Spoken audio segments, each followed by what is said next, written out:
Hello guys, this is Ms. Sabine. I'm back with another video. So today in this video, I will show you how to create multiple channel with one YouTube account. So let's go to the youtube.com first. So once we reach here, then click on the account option here. From here, you can also see how many channel you got under one email address. So I got two channel here. So to create another one, click on the settings. Then once you reach here, click on add or manage your channel. Then here I got two channel under my one YouTube account. So click on create a channel.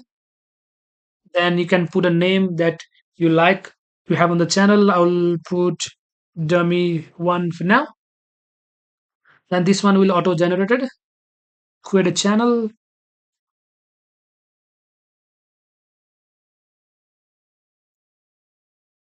This is taking some time.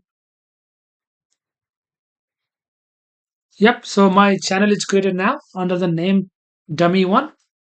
So if you go here, if you look on the switch account, then you can find three channel under one account. So that's how we create a channel.